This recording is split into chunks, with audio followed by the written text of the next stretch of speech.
Now I know what you're thinking. Is he really just using that scarf to hide the fact that the mouth doesn't move for this avatar? Now I know what you're thinking, is Lee just using that scarf to hide the fact that see the that? mouth doesn't move for this avatar. Hey, Cilia, what's up? Hey, silly, what's...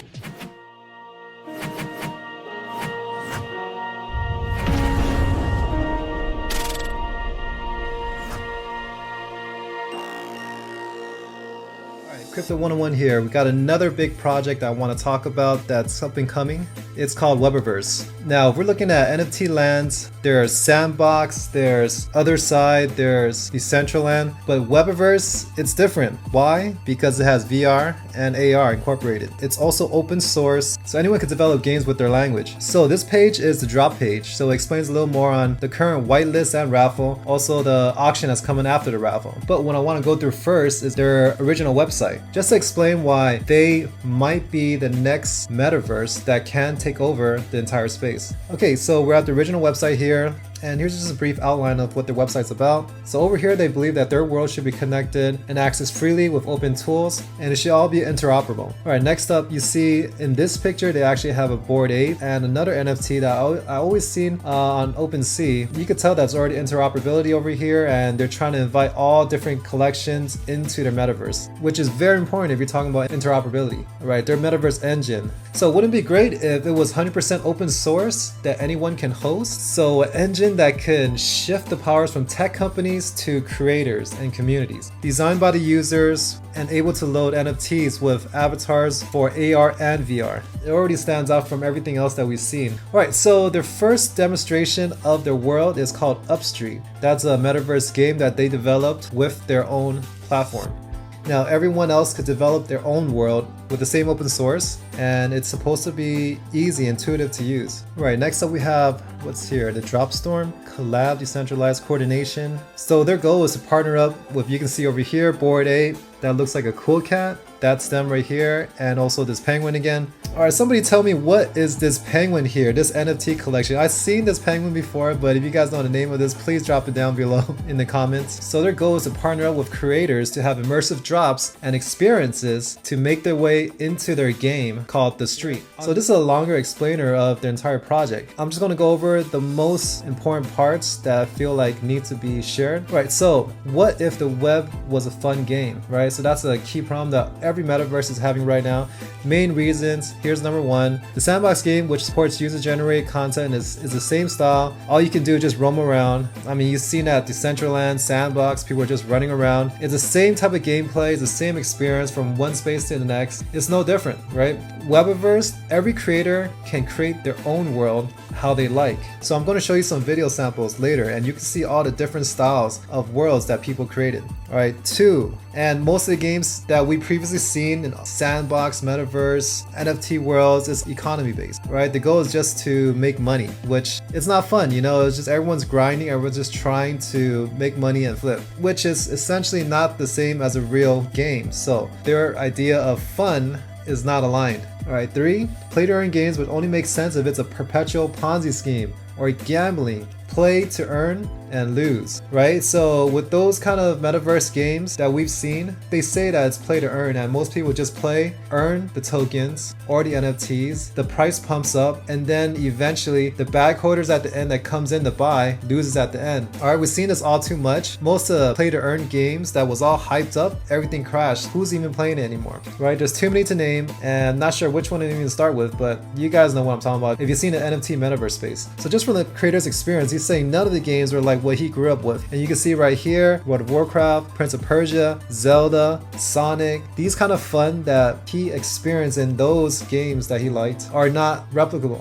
in the metaverse we currently have right now. So he went out to develop his own world. I checked the GitHub, it was about 2 years ago, that's when he started working on it. So this is not a fly-by-night, pumping up metaverse that's just being created to cash grab. This has been worked on for about 2 years. And here you go again, you can see it as different collections of NFTs alongside theirs, right? Bored Apes and Artifact, that's another one where I've seen a user actually building in their world. VR, AR, what other metaverses are doing VR, AR right now? So this is already leaps and bounds ahead because they're already grasping onto the new technology that's going to be coming. More information you get here, but I'm just going to go over the key highlights so we can save time and move on to what I found was really important. Right, we've seen all the gate holders like Apple when they actually actually ban Epic Games because they undercut it, Apple, by allowing their users to have direct payment to save on cost at a discounted price instead of using a payment by Apple's App Store. So Epic Games, creator of Fortnite, were delisted from Apple's App Store. NFT worlds, this is recent too. You have Minecraft, they banned NFTs within their game servers, so NFT worlds collapsed in price. This was the biggest risk building on top of Minecraft servers, and they have no control of Minecraft's terms of service and if they wanted to include or exclude NFTs or not. So trying to rely on corporate gaming platforms is not a good idea. Web3 is meant to be decentralized, so the metaverse should be decentralized as much as possible. Having Facebook control a metaverse is all for business, all for money, it's not fun.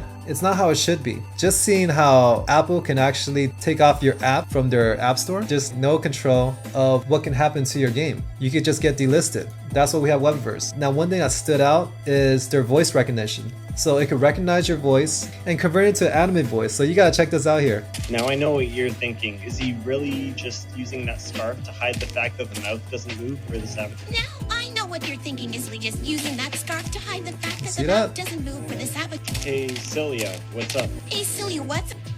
Alright, there you go. So that's a gameplay right there. And you can see that this is a polished game and it's already being played. Not like a lot of launches that you saw in NFT projects claiming about the metaverse they want to build, this and that, just cash grabs. This has already been worked on for 2 years and you can already see that it's already polished. And this reminds me of games like VR Chat, another popular metaverse but without Web3. This is as close as it gets. So that anime look, it seemed like it's popular, and I personally would rather play a game like this than the blocky games like Sandbox, Minecraft, NFT worlds, but that's just my preference.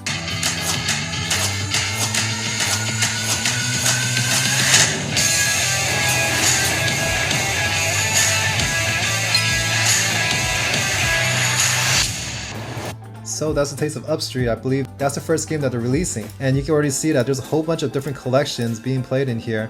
There goes that duck again. Right, high quality production. It's good to see. Now you can see that each game looks unique. Everything looks different because it's user created. So everyone has their own taste and what they want to build, and this one's important. So a user named Katrina, which is a Clone X holder, look what she's building over here. Alright, so she already developed her character within the Webiverse game. You guys see what she made here. Let's see. And she said made in a few hours. Now that's her Clone X right there, in her own world.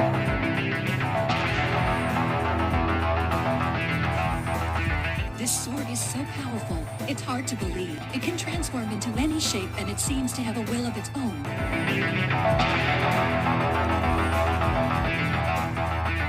Alright, you gotta give it up for that.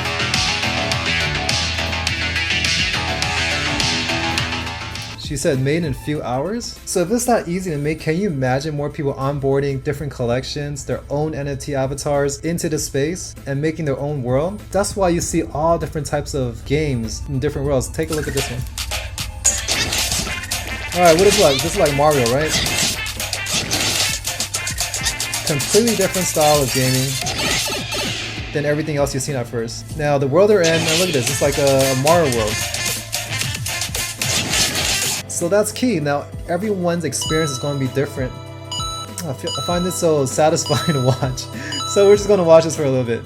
Every experience is different in different worlds here. That's what's great about this. So why would a game want to isolate themselves and trap everyone within the game when you could use the same language all across different metaverses or different worlds? Instead, why not have a standardized language where everyone can use to build metaverses and their own world? User content created by the users and communities. Let's look at all these different collections here. Now also there's another feature of dragging and dropping to mint NFTs, and let's look at this demonstration on how easy it is.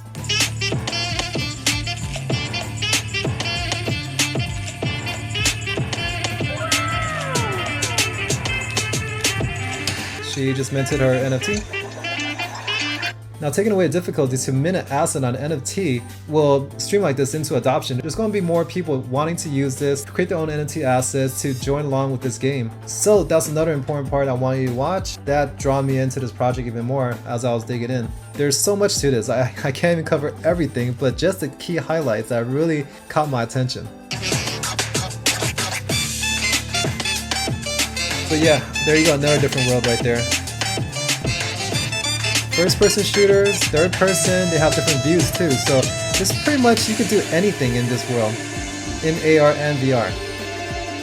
Now looking at all the competitors here. Now you have non-blockchain, you have the traditional games like Fortnite, Roblox, Minecraft, all the ones that are not VR, right? On the right side here, you do have the VR version ones. The ones that's popular that I know about is VR chat. I've seen this on YouTube, I've seen people play this. And also Rec Room seems like it's been picking up a lot of traction as well. That is Web 2, that's no blockchain right there. Now Web 3, we have the non-VR versions, which are the old ones, Sandbox, Decentraland, right? So we know about that, and Sandbox is the biggest one next to Other Side, that's coming out soon. But they don't have VR. On the VR side, now we have these three. Now there's these three, I'm going to save you some time. Spatial, Somnium Space is not comparable. These are already excluded off of my list. The moment you see it, you'll know exactly what I mean. Because Spatial is more of art gallery. Somnium Space, the Metaverse has more of a realistic look that doesn't seem fun, and I know the more popular ones are always animation, always cartoony, not the 3D realistic games. Now Neos is a competitor. So Neos actually looks good. We got to do our due diligence. You got to compare what Webiverse is going against, right? So this has been out since 2018. Their website looks horrible. It looks like a 2017 ICO site.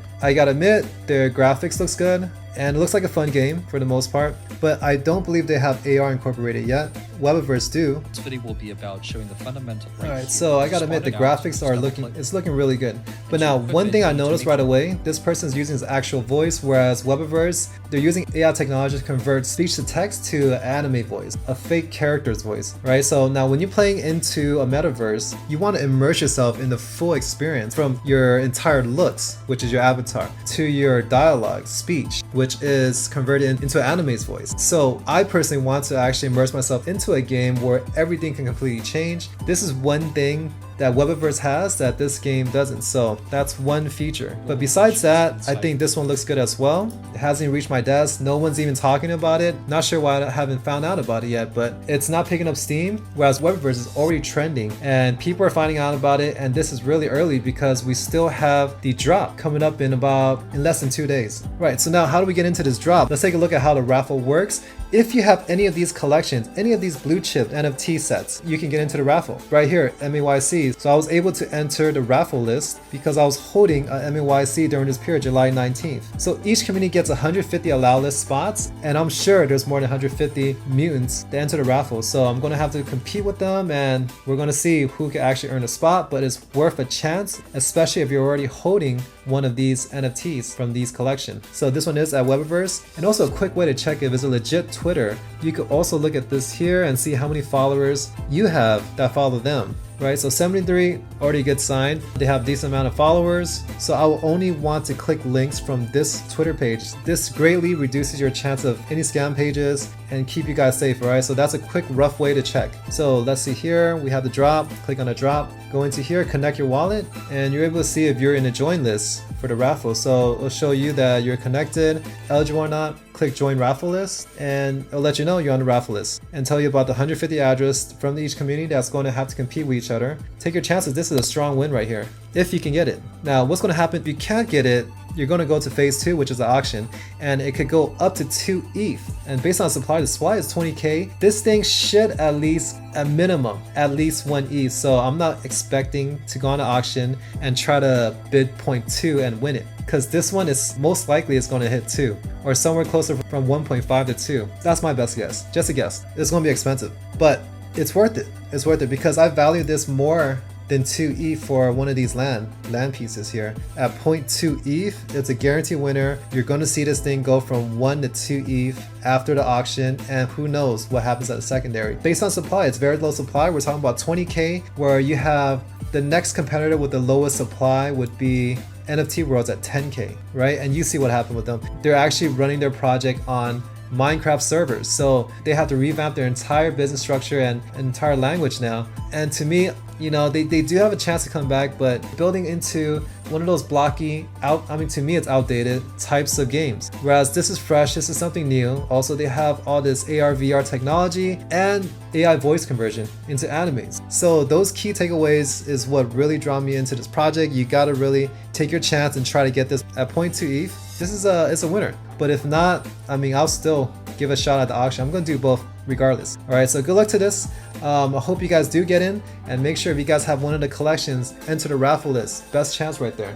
And if you like this video, make sure you guys like so I know you guys want more content just like this, alright? And comment below if you guys have any questions, and I'll see you guys on the next one.